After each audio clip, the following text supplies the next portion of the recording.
Vamos falar sobre economia solidária. Nós estamos aqui com o economista Haroldo Torres. O Haroldo Torres é mestre em demografia e doutor em ciências sociais e trabalha diretamente com o que se chama capitalismo consciente, né? Com os negócios sociais. Haroldo, boa noite. Boa noite. Explica pra gente o que é exatamente, qual o conceito dos negócios sociais? É algo realmente muito novo? Na verdade, você tem uma história muito grande da chamada filantropia, né? Que é você fazer doações, apoiar instituições de caridade, você prestar serviços à população de baixa renda de diversos tipos, como creche, serviços a idosos e assim por diante. O que começou a acontecer um pouco mais recentemente é a ideia que esse modelo pode também estar associado ao campo de negócios, os chamados negócios sociais. A primeira figura que construiu isso, de certa forma, de um jeito muito criativo no período recente, foi o Mohamed Yunus, lá em Bangladesh, que foi prêmio Nobel da Paz, né, há alguns anos atrás. Com oferta de crédito, né? Exatamente, era a figura do microcrédito solidário. Então ele criou um banco chamado Grameen Bank, que emprestava principalmente para mulheres muito pobres das áreas rurais de Bangladesh, e tinha um caráter muito interessante, que em vez de ser o crédito que ia para uma pessoa só, era um crédito solidário, era um crédito para um grupo de pessoas. Isso tinha uma vantagem para a organização que emprestava, que o grupo se solidarizava em pagar se alguém ficasse sem recursos. Então reduzia muito a inadimplência desse crédito e tornava a operação muito mais sustentável do ponto de vista financeiro, porque um dos problemas para dar crédito para pessoas de baixa renda é o risco, né? É o risco. Né? Então você reduzia muito o risco dessa operação. E por isso, porque era muito mais sustentável, você podia emprestar muito mais recursos e até captar recursos para poder emprestar e ter o recurso de volta. Né? Então isso gerou, o Grameen Bank cresceu muito, hoje é uma instituição financeira bastante grande. Depois o Grameen avançou no campo de telefonia, existe uma empresa de telefonia celular associada ao Grameen, e isso então gerou um grande movimento da chamada economia, essa economia solidária, ou economia de negócios sociais, em Bangladesh. Agora, tem um detalhe interessante, é que no conceito do Yunus, ele não distribui lucro. Né? É um projeto que ele devolve o recurso para o investidor, então se alguém investiu, ele devolve esse recurso para quem investiu, mas todo o lucro do negócio é reinvestido no próprio projeto. Né? Esse é o conceito dele lá, lá no Oriente. Existe depois disso toda uma outra geração, e claro, sempre existiu aqui no Brasil, em outros lugares, figuras com graus de solidariedade importantes, como, por exemplo, as cooperativas. Né? Cooperativas são, de certa maneira, negócios cooperados, onde os sócios se organizam. Não é uma instituição lucrativa. O retorno da cooperativa volta para investir mais em benefícios e serviços para os próprios cooperados. Tem cooperativas, algumas delas, inclusive, de crédito, né? Mas cooperativas agrícolas, cooperativas de produtores, diferentes tipos, até bastante grandes no Brasil. Mas a cooperativa tem alguma distribuição de lucro, igualitariamente, não tem? Ela pode ter, mas não necessariamente precisa ter ou deve ter. Entendi. Ela pode ser inteiramente sem fins lucrativos. Ela pode reverter tudo em serviços para aquela comunidade. Né? Sim. Agora, um negócio da economia solidária pode ter, embora não em primeiro plano, mas pode ter algum objetivo lucrativo de buscar o lucro? Aí que entra a novidade. Quando a gente começa a falar de negócios sociais, começa a surgir também uma figura que é a figura dos negócios de impacto, que são empreendedores que têm objetivos de produzir impacto social positivo, por exemplo, na área de educação, na área de saúde, mas, ao mesmo tempo, eles perseguem objetivos de lucro. Né? Eles estão tentando cumprir simultaneamente essas duas missões. O que é, quando a gente discute essas questões, o que são os prós e contras aqui? Uma das questões das dificuldades da economia solidária é que é bastante interessante, você aumenta a cooperação entre as pessoas, mas a chance daquele projeto crescer é muito pequena, porque você não consegue trazer investimento, né? Um investidor que tem um olhar para lucro, ele não vai investir naquele projeto, porque ele não dá lucro, né? Agora, se é um projeto que tem impacto social, se ele ao mesmo tempo ele está entregando transformação na vida das pessoas, por exemplo, através de um novo material didático super interessante ou alguma coisa que faça muito diferença para a aprendizagem de crianças pobres, você pode, ao mesmo tempo, tentar perseguir o objetivo de produzir impacto e também de rentabilizar o negócio. Se isso for verdade, se isso acontecer de verdade, é possível surgir ou atrair um investidor que topa fazer esse investimento para poder, ao mesmo tempo, buscar esses dois objetivos. Né? Juntar os dois pontos. Porque as demandas sociais, elas geram, pode gerar, movimentar, de alguma forma, a economia. As pessoas, mesmo que de baixa renda, se consideradas aí em escala, num número grande, teriam condições de manter um negócio lucrativo? Que eu acho que facilita o entendimento. Um dos negócios sociais que eu pessoalmente mais gosto se chama M-Pesa, que é um projeto de uma empresa africana chamada Safaricom, é uma empresa de telefonia celular do Quênia. E o que é o M-Pesa? O M-Pesa começou como uma solução que uma pessoa que tinha um celular pré-pago podia transferir esses créditos do celular pré-pago, por exemplo, para o seu pai que mora no interior do Quênia, né? Ele pode pegar o crédito e transferir para o pai. O pai lá naquele outro lugar, ele podia pegar aquele crédito e gastar com telefonia celular ou podia ir numa venda e comprar comida com aqueles recursos. O que é a vantagem disso? A vantagem disso é que em comunidades mais isoladas, a pessoa às vezes gasta meio dia para ir até o banco, gasta um volume de recursos grande quando vai se deslocar para fazer um saque numa agência bancária. Ou ela até pode ser roubada na saída desse espaço. Então, quando você faz uma transferência de um celular para um outro celular, você acabou produzindo um impacto social muito significativo nessa comunidade.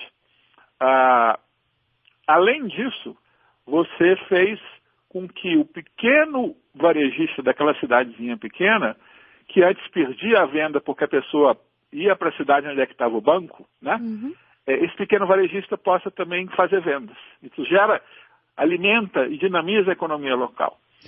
Rapidamente esse negócio cresceu, hoje tem uma base de mais de 10 milhões de usuários no Quênia em relação a isso. Então, na verdade, você bancarizou a população do Quênia através do telefone celular. Perfeito. Não é muito interessante? Bom, exatamente. Então, assim, é um projeto que era um projeto comercial de uma empresa de telefonia e que acabou produzindo, nos casos, de mais sucesso do ponto de vista de impacto social no mundo inteiro. Então, são coisas desse tipo que estão surgindo e que, sim, o empreendedor estava buscando um objetivo de lucro, mas, sim, ele produziu uma transformação muito grande para aquela comunidade. Muito bom. E aqui no Brasil, Haroldo Torres, estamos avançando na economia solidária? Tem alguns projetos, eu acho que bastante...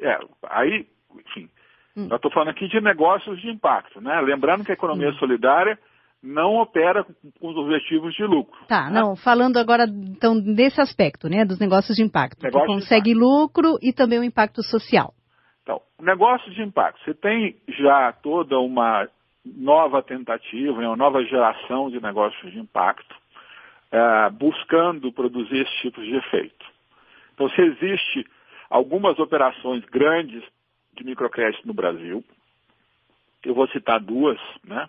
A maior é uma operação que está embaixo do guarda-chuva do Banco do Nordeste, que chama Crédito Amigo, que já atendeu alguns milhões de pessoas no Nordeste nos anos de operação que ele tem.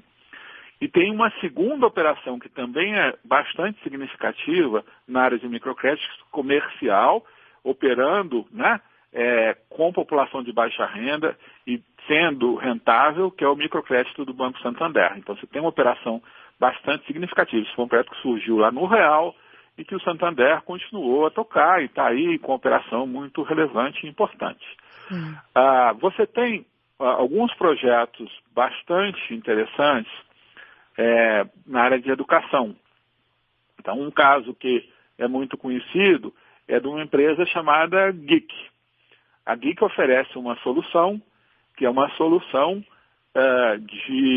chamado ensino adaptativo, né? Então, você faz um simulado no computador de uma prova, que pode ser uma prova como o Enem, e aquele simulado vai dar respostas para o aluno, ou para o professor, ou para a escola, do que aquele menino precisa estudar primeiro.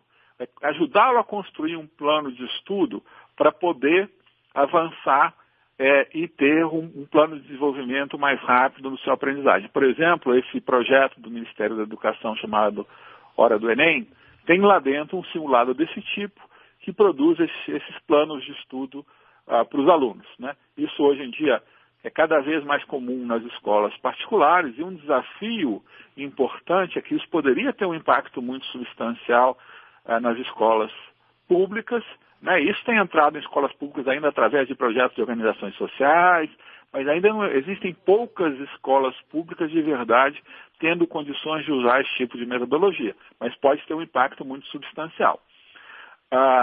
Outra coisa que está surgindo que é interessante é uma discussão sobre as clínicas voltadas para a população de renda mais baixa. O que acontece? Uma pessoa na comunidade, ela consegue ir num posto de saúde e consegue o primeiro atendimento médico, né? Ele vai ser atendido por um clínico geral ou por uma enfermeira e se tiver uma doença relevante, essa pessoa vai ser encaminhada ou para um exame ou para um médico especialista, né? Então pode ser um cardiologista, um endocrinologista, o que seja. O que acontece no Brasil é que a segunda consulta ou o exame às vezes demoram muito, né? Você vê situações de pessoas que ficam 180 dias para conseguir ter acesso a um cardiologista, né? Ou 6 meses, 7 meses para ter uma ressonância magnética ou um exame de mais complexidade. Sim.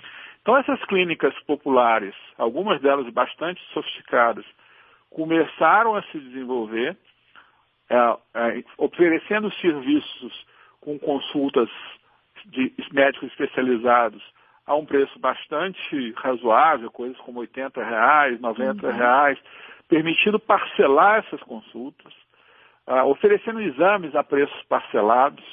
Então, tudo isso, o que é o impacto social nesse caso? É permitir que uma pessoa que percebe que ela não conseguirá esperar a fila do SUS, ser atendida mais cedo, conseguir reduzir o seu risco de morte, por exemplo, conseguir voltar a trabalhar mais cedo e se curar, ou reduzir o risco de ter um agravamento da sua condição de saúde. Sim, então, esse tipo de solução que tem surgido, tem várias iniciativas de vários tipos. No caso de clínicas populares, existe, por exemplo, o Doutor Consulta aqui em São Paulo, existe Superclínica no Maranhão, Clínica Sim em Fortaleza, enfim, algumas organizações até bastante sofisticadas, com médicos de boa qualidade e com uma gestão bastante profissionalizada, né? Então, são coisas novas, a gente ainda tem que aprender muito sobre isso, né? Talvez não atenda todo mundo, claro, você vai me perguntar, mas será que uma clínica dessas vai atender uma pessoa que é extremamente pobre, que não tem nenhum recurso? Não, não vai. Mas vai atender uma pessoa que é pobre, mas que pode parcelar, por exemplo, e vai conseguir resolver um problema da vida dela muito sério, que é ter que esperar numa fila muito tempo um tratamento que pode ser muito decisivo para a vida dessa pessoa. Agora, a pessoa que se interessou por esse modelo, né, e queira abrir um negócio de impacto social, Institucionalmente, falando burocraticamente, o procedimento é o mesmo de abrir qualquer outra empresa ou tem algumas características específicas do negócio de impacto, Haroldo? A gente tem visto duas alternativas, mas se é um negócio mesmo com fins lucrativos, por enquanto no Brasil, a única solução é você abrir uma empresa mesmo, uma empresa ou uma empresa limitada ou uma SA, né? Sim. E você especificar nos seus estatutos, nos seus objetivos, nas suas esse objetivo de produção de impacto social. Começa a haver uma discussão sobre novas formas de organização, mas isso ainda não tá estabelecido no Brasil. Nos Estados Unidos já existe uma figura chamada Benefit Corporation, que é uma corporação voltada para benefícios, que permite essa nova forma de agir, né, dentro de um modelo que nem é exatamente um modelo de terceiro setor, nem é exatamente um modelo de empresa. O que existe no Brasil, e que é interessante, é que já começam a surgir alguns fundos de investimento que estão interessados em negócios de impacto. A gente chama esses fundos de capital paciente. Então, são investidores que estão dispostos a correr mais risco, que estão dispostos a esperar mais pelo retorno do investimento que ele fez, exatamente porque eles têm interesse em botar parte do seu recurso em negócios que também têm impacto social. Isso é muito interessante, é uma novidade, mas que começa a crescer e já tem alguns casos interessantes. Muito bom, que bacana. Tem algum local que concentre todas essas informações, Haroldo? Um site? Você pode, eu acho que o ouvinte pode olhar, por exemplo, para o ICE, aqui em São Paulo, que é o Instituto de Cidadania Empresarial, que tem feito um trabalho bastante interessante nessa área de fomentar e discutir negócios de impacto. Ele, inclusive, tem falado muito com investidores, com empreendedores, com organizações como a Dínamo, que é a empresa onde eu trabalho, que operam no sentido de apoiar esse tipo de organização. Existe também o que a gente chama de aceleradoras, né, que são algumas organizações que apoiam empreendedores interessados em desenvolver negócios desse tipo. Então, é o caso da Artemisia, por exemplo, que apoia empreendedores em negócios de impacto. Né? Eles têm lá toda uma metodologia, um trabalho para alguém que está iniciando, que quer avançar nesse campo, ele pode seguir lá um certo caminho. Então, tem desde instituições voltadas para investidores, instituições voltadas para o empreendedor, tem agora algumas organizações mais no campo da consultoria, de ajudar a organizar esse negócio, que é o caso da Dino, por exemplo, e outras organizações com perfil semelhante. Maravilha. Muito bem, muito esclarecedor, Haroldo. Muito obrigada, viu? Boa noite aí para você. Obrigado, estamos à sua disposição. Ok, o Haroldo Torres, ele é economista, ele é mestre em demografia e doutor em ciências sociais, conversando conosco sobre a economia solidária e mais especificamente sobre os negócios de impacto social dentro desse guarda-chuva todo da economia solidária.